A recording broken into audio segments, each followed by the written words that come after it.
Welcome to our program on Kardec Radio.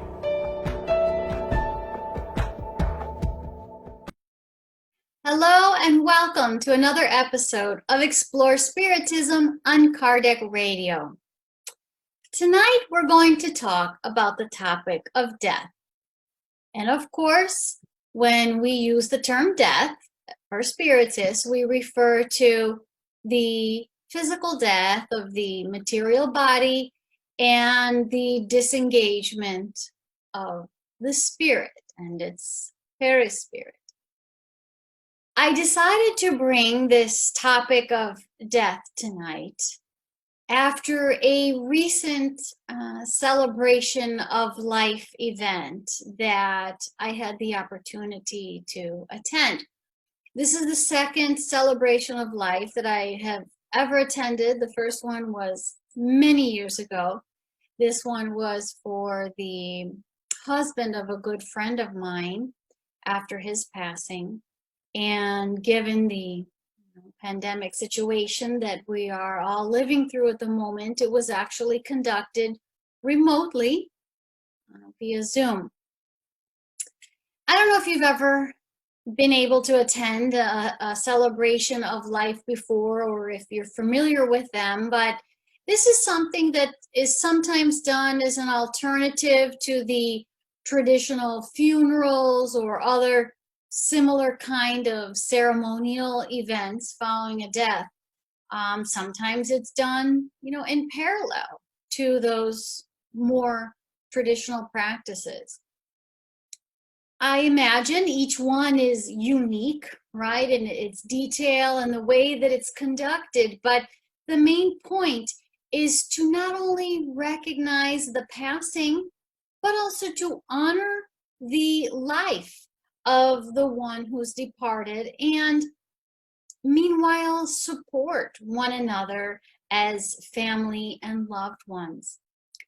Most typically, I think, as was the case with both of them that I have attended, participants are invited to share personal experiences, stories and anecdotes, reflections, and memories concerning this individual who has passed on.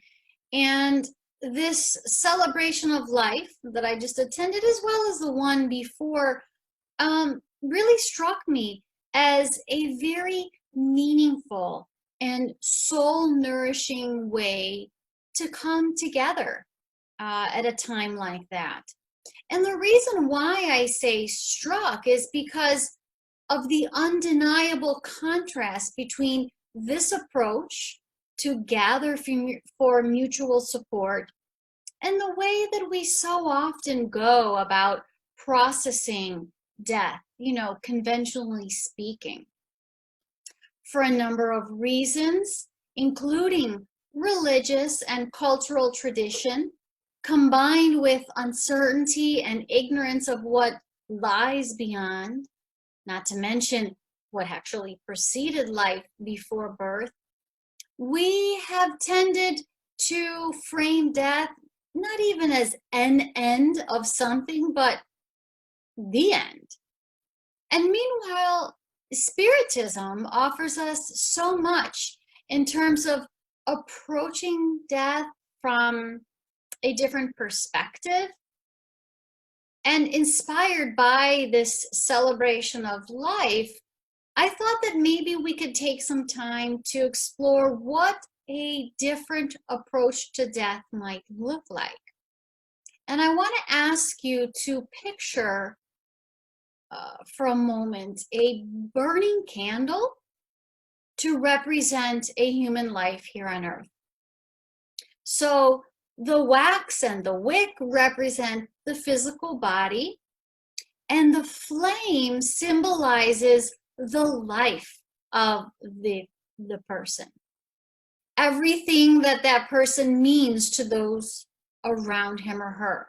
So the way that, let's say what he or she brings upon walking into a room, what, his or her presence, words, voice, and gestures bring, what his or her way to be adds to that space and ultimately to others' lives. So in the traditional customary way in which we've kind of learned to see life and death, we often describe and define life with a time frame of cradle to grave. So in regards to that candle analogy, we often tend to think of death as like the candle being blown out, the flame being extinguished. And in our minds then, at the quote unquote moment of death, it's like we envision this light suddenly going dark, the candle sitting there lifeless, leaving us alone in the dark. And goodbyes can seem somehow eternal or something close enough to it to feel almost equivalent. And from there, we begin the customary practices that keep us focused on the material body and its constant silent message that it no longer holds the flame of life that once animated it. Even our garments, right? We gather traditionally, at least, dressed in black, almost as if surrounding ourselves with that reminder of darkness, in the absence of a light that once burned. And the music is solemn. In the context of these ceremonies, it's as if it nourishes a vibration of sorrow. And once the formal observances and procedures have completed, we then go about our separate ways, taking the memory of that ceremonial closure enveloped in grief and in our shared prayers for somehow finding hope, comfort, and peace. This is how many of us have grown up learning how to acknowledge death.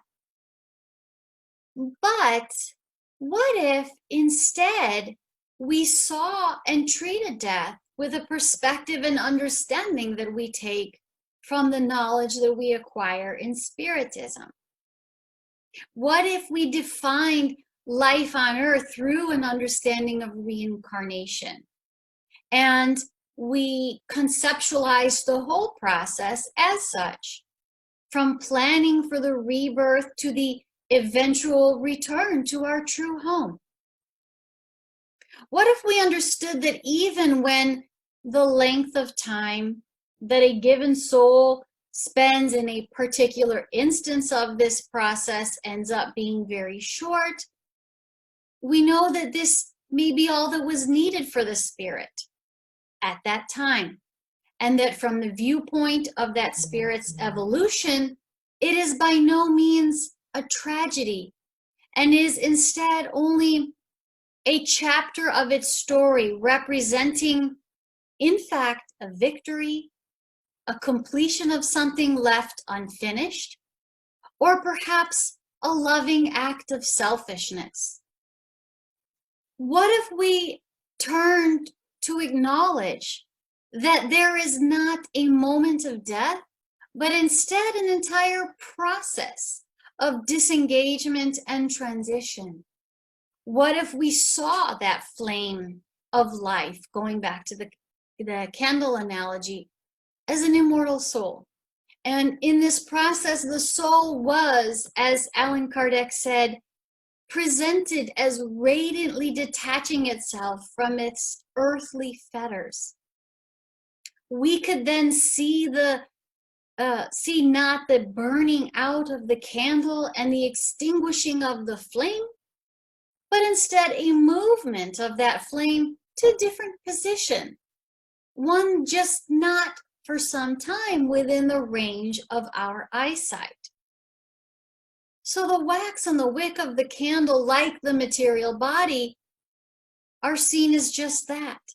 Mere physical remains no longer needed, but the flame representing that active life of that spirit Even though we could not see it, we would know that it still burned just as bright and flickered just the same. In fact, we'd know that we could still be in the presence of its light. And the light, just like our loved ones, could remain present with us, even illuminating our path forward from that point on. Rather than coming together for viewings and burials, we could unite in solidarity and mutual support through celebrations of life, to direct and nourish our thoughts and energies, focusing them on the vitality of that individual, sharing cherished photos, videos, memories, and stories, so as to honor all of the blessed relationships, achievements, and special moments that together become the legacy of this milestone, meaning the latest incarnation in that loved one's eternal spiritual journey.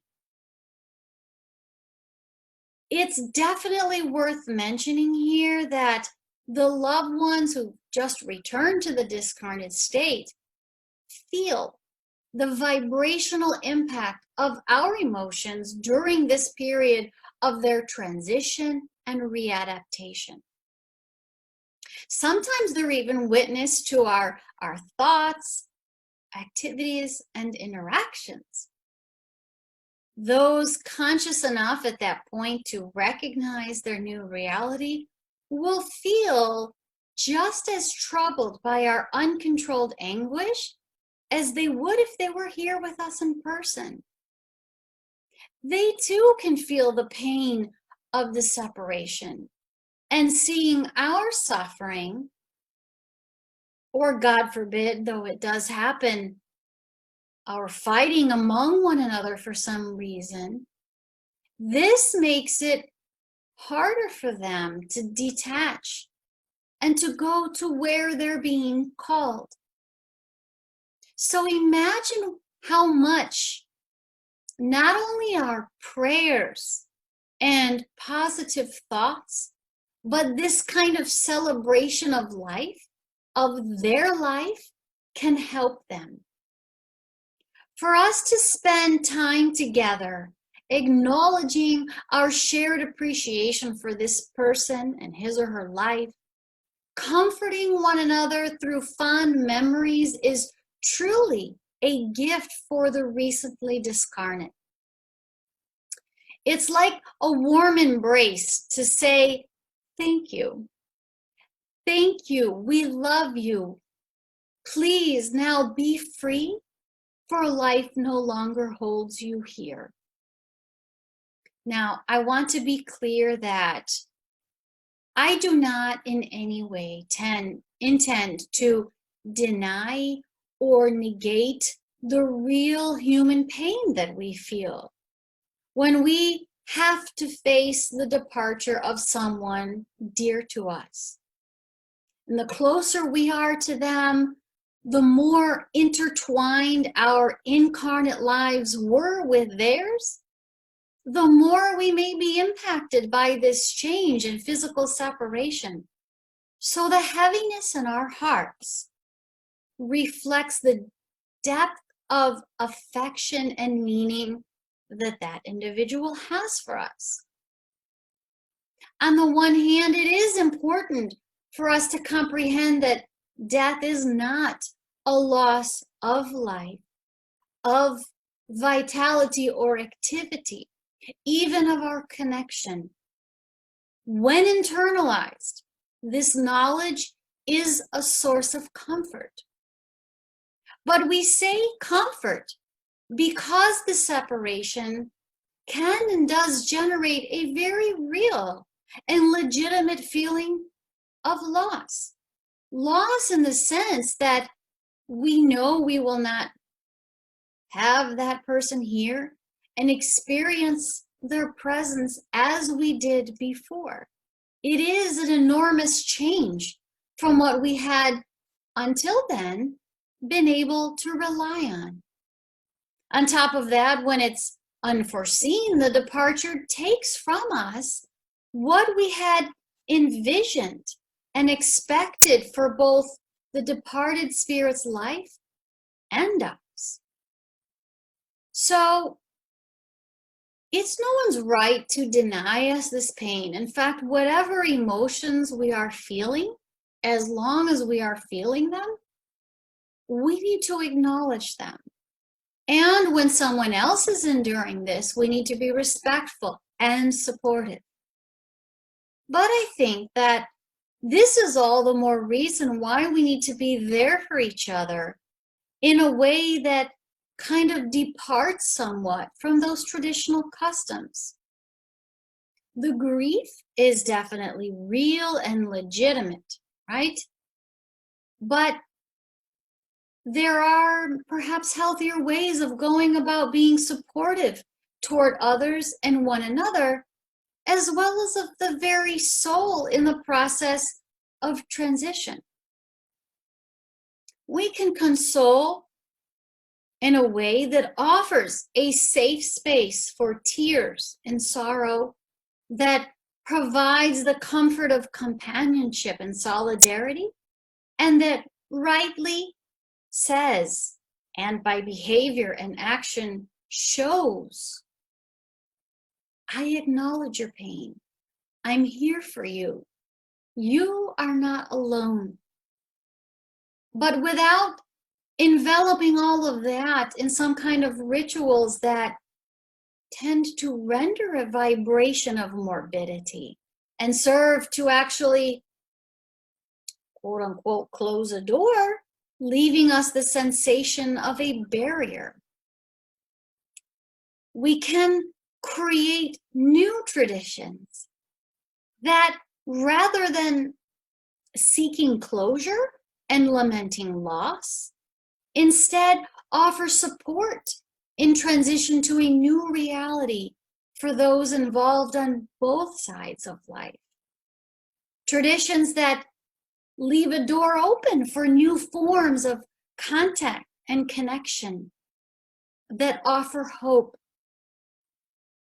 In these new traditions, we can use the celebration of life in the way that I've just described, to focus not on the body that no longer holds the spirit, but on the very essence and life. In other words, the spirit itself of that beloved individual, to remind us of their continued and ongoing existence now and in the days to come.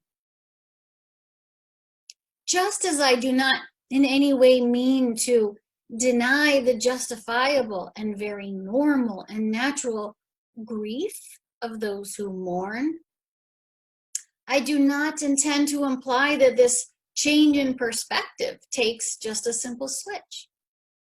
Kardec, for example, discusses in Heaven and Hell how our customs contribute toward causing us to mourn the loss of earthly life and to dread the passage from earth to heaven. And he later comments, quote, "There is no doubt that humankind will take a long time to undo such perceptions, but such will happen to the degree that their faith is firmly established and to the point that they conceive of a more wholesome idea of the spirit life. This will take time because it will involve not only an intellectual comprehension, but also a true internalization of the concepts of spirit life." So I liked where Kardec refers to the idea of an even better future needing to, in his words, set down deep roots. So I'd like to read for you a quote from this chapter 11 of Heaven and Hell that I think characterizes those deep roots of spiritual awareness. And Kardec writes, it's actually in a section entitled "Why Spiritists Do Not Fear Death." He says, the Spiritist doctrine completely transforms the way one envisions the future. The future life ceases to be a hypothesis and becomes a reality. The state of souls after death is no longer a theory, but the result of observation. The veil has been lifted and the spirit world has appeared to us in the fullness of its practical reality. Human minds did not discover it through some ingenious conception. Instead, the very inhabitants of the world have come to us describing their condition. So here we have really the deep foundation of those roots. And he says, we have seen them on every degree of the spirit scale, in every phase of happiness and unhappiness, and finally in all the situations of life beyond the grave. That is why Spiritists view death so calmly and why they are so serene during their last moments on earth. What sustains them is not only hope, but certainty. They know that the future life is but a continuation of earthly life, only under better conditions. And they await it with the same confidence with which they have awaited the rising of the sun after a stormy night. The reasons for such confidence arise from the phenomena they have witnessed and the harmony of such phenomena both with the logic, justice, and goodness of God and the innermost aspirations of humankind. As I sat through the celebration of life for my friend's husband, something else came to mind. I heard several people share their own anecdotes, memories, and comments about what was special and what they in particular remembered about this man who for some was a friend from long ago, for others a friend in relatively more recent years, and of course for others a dear family member. But it was a safe space. People were very open, and the event was not without tears, but amidst those tears there were also a lot of smiles. And it made me think that, when the time comes for each of us, what will we be remembered for? Each of us as individuals. What will people recall about us that made them laugh, that they most appreciated? What made us unique? What inspired others? What may they perhaps need to forgive?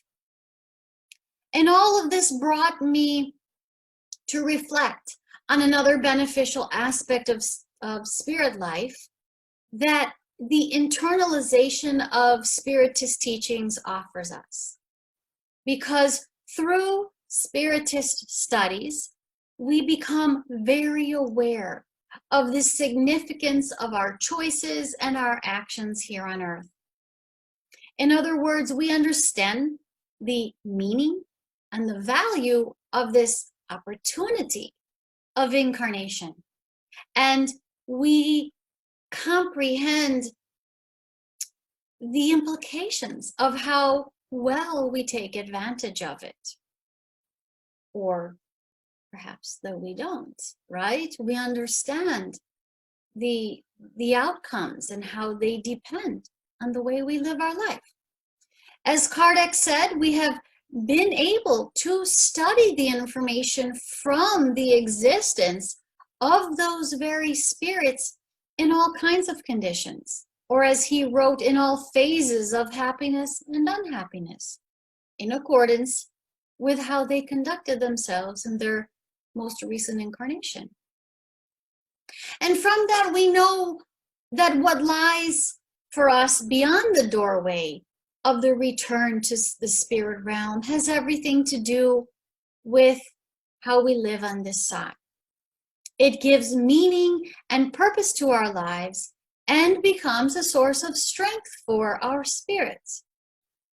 So in another quote from this same chapter, Kardec writes, "To the degree that humans better comprehend the future life, the fear of death decreases. Once their earthly mission becomes clear, they calmly, resignedly, and fearlessly await the end. Certainty about the future life gives them another course for their thoughts, another aim for their labors.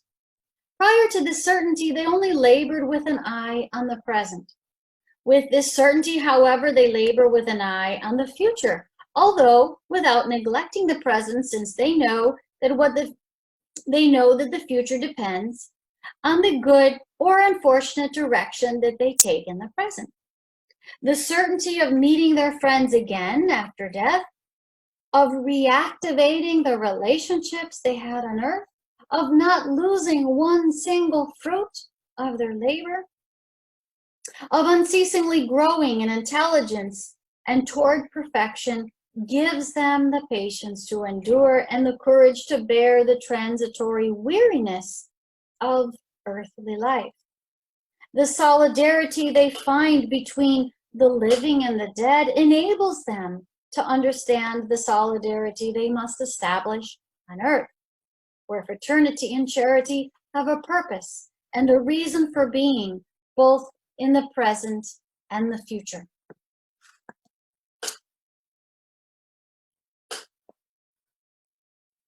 What about the acceptance of our own death? In the quote that I just read from Kardec, he alluded to a more profound comprehension of the future life, how it affords us a greater certainty, less fear, and some degree of resignation.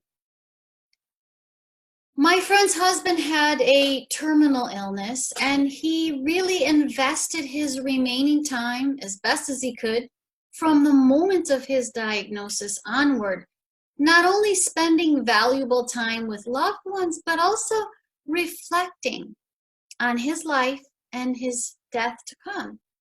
So one of his friends, in fact, remarked admirably on how this man had peacefully come to terms with what was to take place, and how he actually found inspiration in that friend's lesson.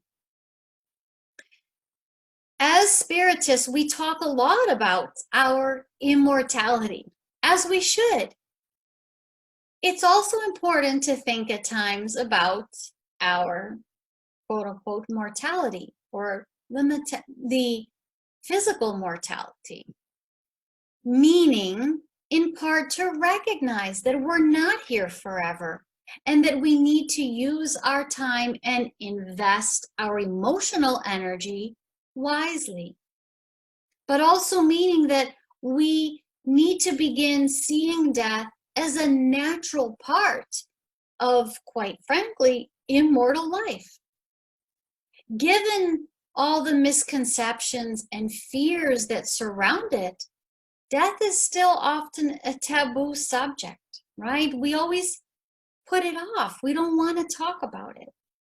And my hope is that we start getting a little more comfortable talking about death with our loved ones, so that we can all be better prepared when it happens. As Spiritists, we are fortunate to have an abundance of material to learn from, to study and reflect on in an ongoing, lifelong preparation for the time of our return. We've been given, or gifted, we could say, the opportunity to comprehend our spiritual reality and to live accordingly. And if we do, then we have nothing to fear concerning our future transition. And the more that we engage in this kind of study and contemplation, the more natural and fitting it will feel to acknowledge and process death from these new perspectives and with the same love and compassion, but with new and more nurturing customs. Just one final note before I close with a quote from Leon Denis.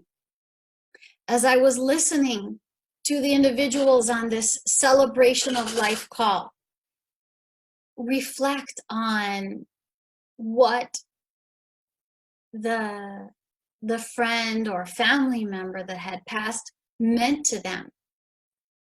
You know, when they were recalling those fond memories, I couldn't help but hear, like in the back of my mind, that song, In the Living Years. You know, this almost haunting lyric that says, I wish I could have told him in the living years.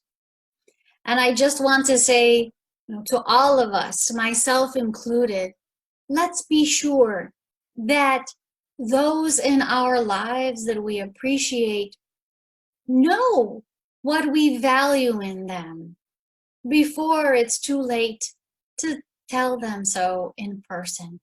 We all know how much it means to us, how wonderful it is to feel valued. So let's share those thoughts and those words of appreciation with one another while we're here together. And perhaps in new customs like this, like the celebration of life. And as promised, I want to bring tonight to close by sharing some inspirational words from our friend Leon Denis in the book, The Problem of Life and Destiny, specifically chapter 10 that he calls On Death, where Denis leaves us with this message. He writes, at dusk, when night descends on earth, a sort of sadness takes possession of us. We chase it away easily by saying, after darkness, light will return. Night is but the eve of dawn. When summer comes to an end and the blossoming of nature succeeds the dreary winter, we console ourselves by thinking of future blooms. Then why this fear of death, this poignant anxiety concerning an act which does not mean the end of anything? This often happens because to us, death seems to be the loss and sudden deprivation of everything that made us happy. Spiritualists know that death is really nothing. For them, it is the entrance into a way of life which is richer in impressions and sensations. Not only are we not deprived of the living things of this spirit, but these are augmented by new resources, all the more extensive and varied, which the freed soul will be better prepared to enjoy. Death does not deprive us of things belonging to this world. We will continue to see those we love and left behind. From within the spiritual plane, we will follow the progress of this planet. We will see the changes taking place on its surface.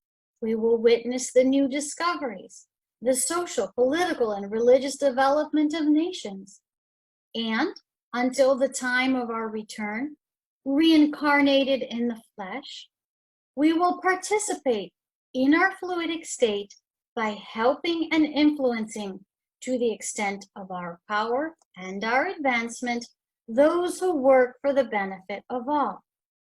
Far from banishing the idea of death, as most people do, let us know how to look at it for what it really is.